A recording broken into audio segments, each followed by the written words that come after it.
201টা মৌসুম শেষের অপেক্ষায় রিয়াল মাদ্রিদ পরপর 2 মৌসুমে লা লিগার শিরোপা হাতছাড়া করেছে মাদ্রিদিস্তারা। চ্যাম্পিয়ন্স লিগের কোয়ার্টার ফাইনাল থেকে বিদায়ের পাশাপাশি কোপা দেল রে থেকেও শুরুতেই বিদায় নেয় রিয়াল। স্প্যানিশ সুপার কাপের ফাইনালে হেরেছে বার্সেলোনার কাছে। ট্রফিলেস মৌসুম কাটানোর পাশাপাশি ড্রেসিং রুমে ভালভার্দে ও অরেলিয়ে চুয়ামিনির সঙ্গে সংঘর্ষের ঘটনায় ইমেজ সংকটে মাদ্রিদিস্তারা।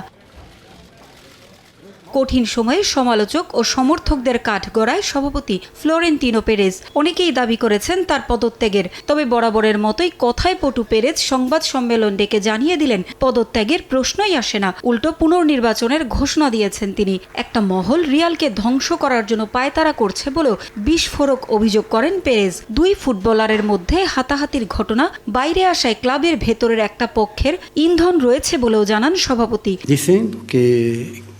ক্লাবের সম্পদ সদস্যদের ফিরিয়ে দিতে আমি পুনর্নির্বাচনে লড়াই করব। যদি কেউ নির্বাচন করতে চায় তবে শুধু লোক দেখানো কথা না বলে তাদের মাঠে নামার আমন্ত্রণ জানাচ্ছি। বাইরে অনেকে কথা ছড়াচ্ছে যে রিয়াল মাদ্রিদের খারাপ সময় কাটছে, কিন্তু বাস্তবতা সত্যি নয়। রিয়াল মাদ্রিদ বিশ্বের সবচেয়ে সফল ক্লাব। একটা চক্র রিয়ালের ভাবমূর্তি ক্ষুণ্ণ করার পায়তারা করছে, কারণ ফুটবলারদের মধ্যে সংঘর্ষ আগেও হয়েছে, কিন্তু কখনো বাইরে আসেনি। বিষয়টা জনসম্মুখে চলে আসা খুব খারাপ। মারামারির তথ্য কারা পাঠিয়েছে তা আমি ভালো করেই জানি। ক্যান্সার নিয়ে তার বিরুদ্ধে গুজব ছড়ানো হচ্ছে বলেও অভিযোগ করেন পেরেজ। রেফারিদের বিরুদ্ধে তুলেছেন দুর্নীতির অভিযোগ। অনেকে বলে বেড়াচ্ছেন আমার নাকি ক্যান্সার হয়েছে। তাহলে প্রাণঘাতী এই রোগ নিয়ে আমি কিভাবে রিয়াল মাদ্রিদের দায়িত্ব পালন করছি?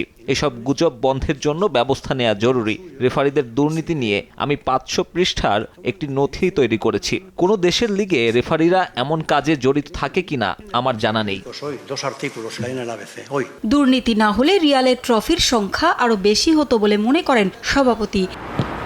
পারভিন আক্তার, সময় সংবাদ।